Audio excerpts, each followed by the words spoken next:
It's the Brad and John Show. It is the Brad and John Show. Today's date, it isn't even the last break. Today's date is September 15th. It's a Monday, TGIM, as Sam Walton used to say.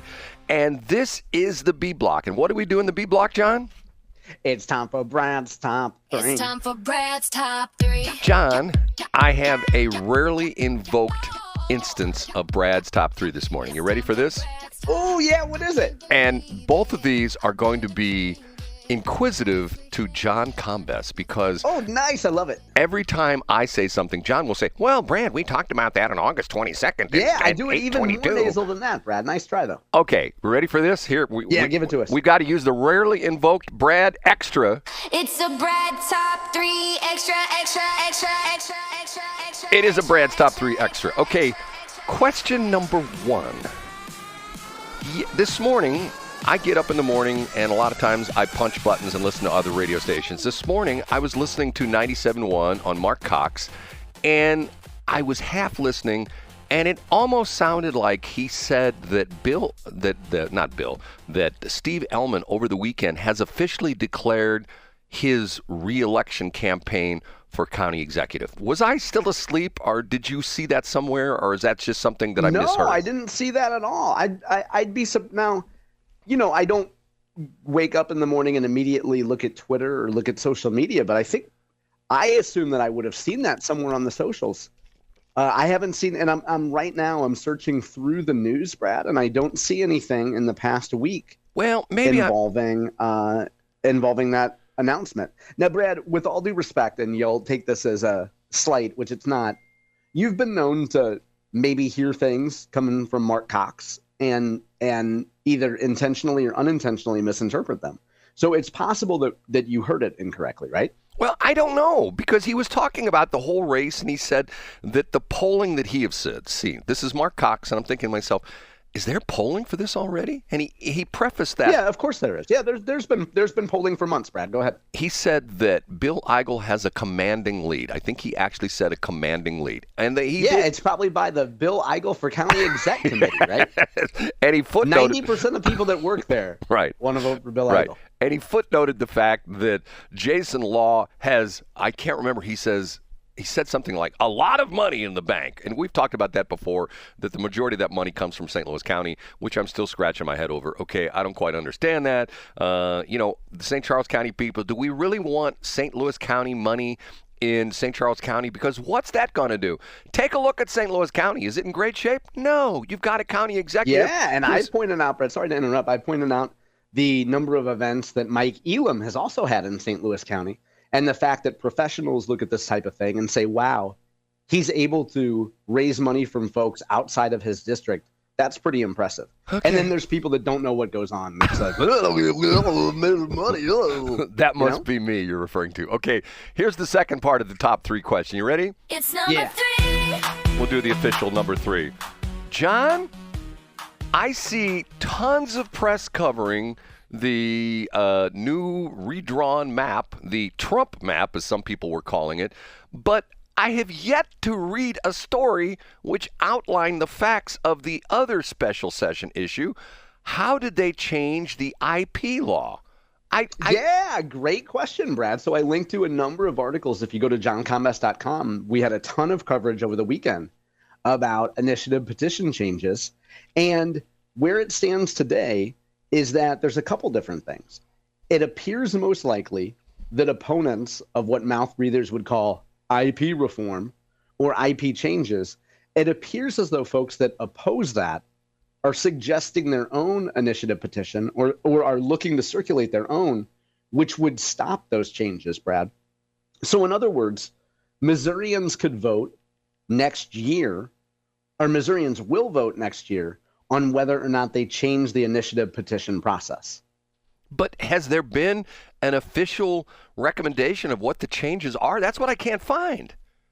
Yeah. So a number of articles, Brad, if you go to this brand new website called johncombest.com over the weekend, and you look at stories from Saturday and Sunday, you'll see pieces from Jason Rosenbaum. You'll see pieces from the St. Louis Post-Dispatch. You'll see pieces. I'll save our readers, our listeners' time and not list them all. but the Missouri Independent had a progressive piece from Jason Hancock about it. Yeah, so there's been a ton of media coverage about it, Brad. Do you want me to highlight one of the progressive pieces? Yes, I just want somebody to say, these are the changes. Can you tell me that? Can you say, change A, change B, change C? Can you do that? Yeah, I think so. So on a whim, I will bring this up. The legislation approved Friday would require constitutional amendments put on the ballot by Missouri voters to attain both a simple majority statewide and a majority in all 8 congressional districts in order to pass. So in other words, Brad, now kind of the tricky thing about this, and one of the things that I don't really like as a conservative, is that let's say we had a pro-life ballot initiative. You know, the one that you've railed against for months on this show, Brad. Let's say we have a good pro-life ballot initiative. It would have to pass in the 1st congressional district. The Wesley Bell / Corey Bush district would have to vote in favor of it in order for it to be a constitutional amendment. Now, I can't think of many issues that would win in Republican districts and the Democratic 1st congressional district. Well, aren't they destroying the 5th congressional district? And that essentially would mean like you mentioned, it would only have to be, essentially it would have to clear the 1st congressional district, because in the other 6, it's going to clear. Wouldn't that be the deal? Yeah, probably. Excuse me, in that particular case. But it also means that if you're, let's say, a liberal group, you're never going to get a constitutional amendment you're pretty much never going to get that to pass. Now, other groups, Brad, have said that they want to stop this and that they'll oppose the measure that will be on the ballot next year. So remember, voters get to vote on this next year. And it requires, this is according to the Jason Hancock piece, we should give him credit here. It will require a simple majority to approve. So next year we get to vote on changing the rules for constitutional initiative petitions. But it's not voted on until 2026, and that I would imagine the changes won't go into effect until 2027, correct? Yeah, I believe that's the case. Now, one thing that I don't know, if Missourians vote on this ballot initiative in August, will it be in effect for the November ballot? I'm guessing it probably would, Brad. Well, that's the question, because are they going to essentially get it in before the November 2026 election? Is that what they're trying to do, right? Yeah, I think so. Yeah, I think it is. And so for folks who want to know, I have 1, 2, 3, 4, 5. I believe I have 7 stories up, Brad, from Saturday on johncombest.com. And I know that most folks who listen to our show, well, they probably get here from Brad's extensive advertising budget for Westplex Talk 104.5. That's totally how they find the station. But for folks who might not know, you can go to johncombest.com on the weekends.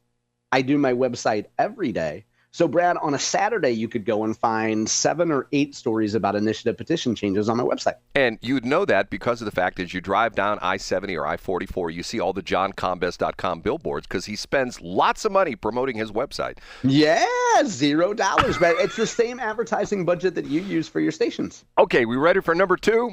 Yeah, let's do it. It's time for Brad's number 2.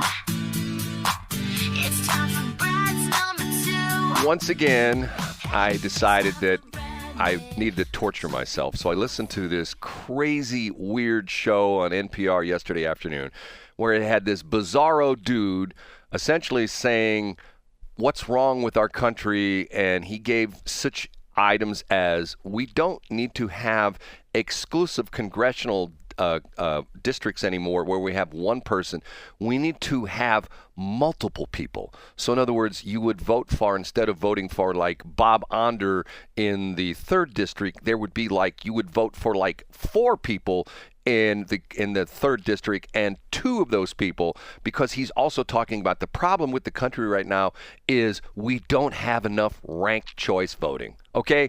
Nice. Yeah, and I like it, He Brad. goes into this crazy diatribe about ranked choice voting. John, being that I am the perfectly sane guy and everything I say is perfectly down to earth, and you never accuse me of doing anything crazy and weird and stuff like that, I have a new theory that what we need to institute across the United States.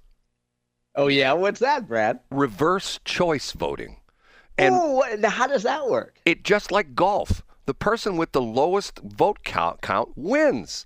And the whole idea about it was they talk about the fact that its money has being, used to buy political positions. The person has the highest budget and can spend as much money. Of course, that didn't work for Kamala Harris, but that's a whole other story. But the person who has the most money is going to win the race. This way, it would be like golf, where you would essentially handicap the voters, and the person who had the least votes would be the person that we would elect.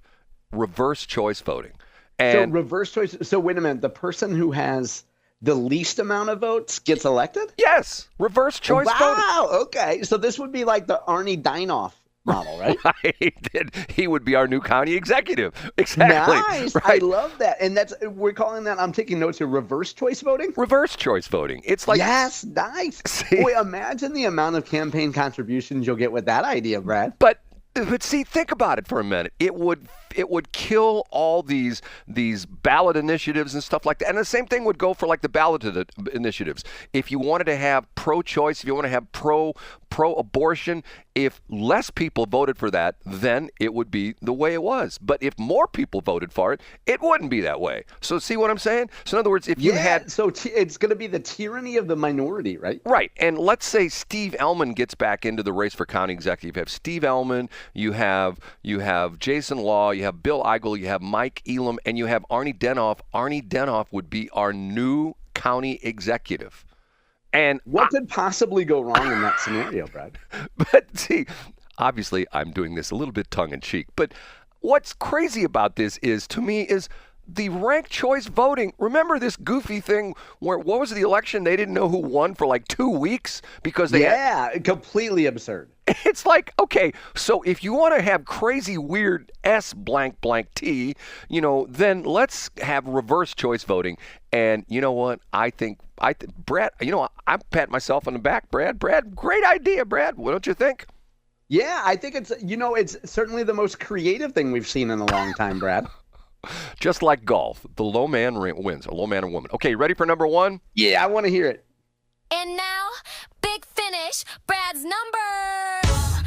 I guarantee that John's not going to say, "Oh, Brad, I've covered that this weekend on the JohnCombest.com site." Yeah, it's not about Missouri politics, so I didn't. What story is Matter it, of fact, I covered that on the Farm Show. Matter of fact, I covered it. I had it on the back seat of my car last week.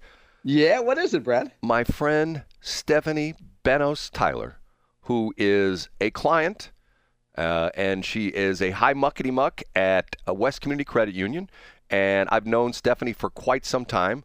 She sent me something over the weekend which I did not know about, which was sort of fascinating. And I will tell you the weird connection that myself and Stephanie has with a new movie that's going to be released, I believe, either next month or in November.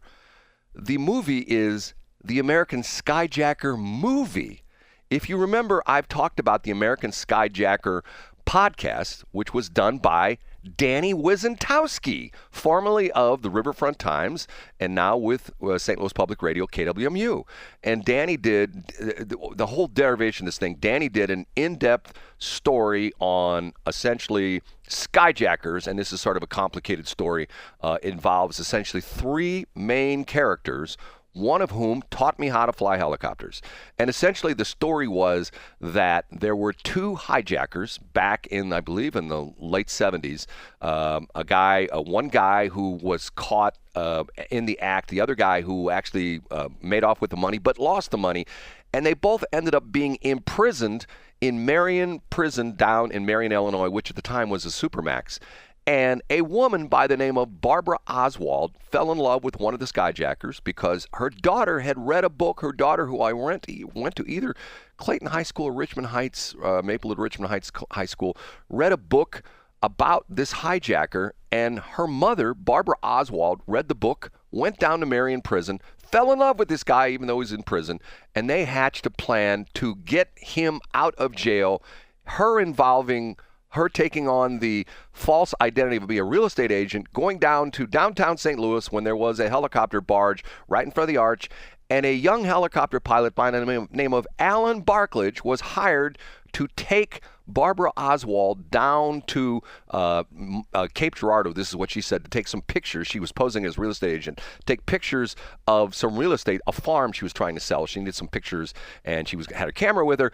But unfortunately, when they got about halfway down there, she put a gun to Alan Barklage's head. She was sitting behind him in the helicopter and said, "We're going to Marion Prison, and we're busting out my boyfriend," along with another hijacker and a third dude. Long story made short, Alan grabbed the gun away from her, let the controls of the helicopter, and the helicopter almost crashed.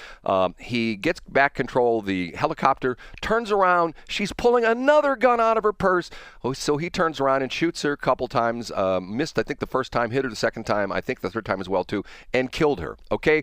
Where Stephanie comes into this bizarre situation is, one day, Stephanie was listening to the BS show with Brad and Shelley when I told this story, and Stephanie calls me after I got up the air, and she goes, "I'm going to tell you a really weird part of where I'm part of that story."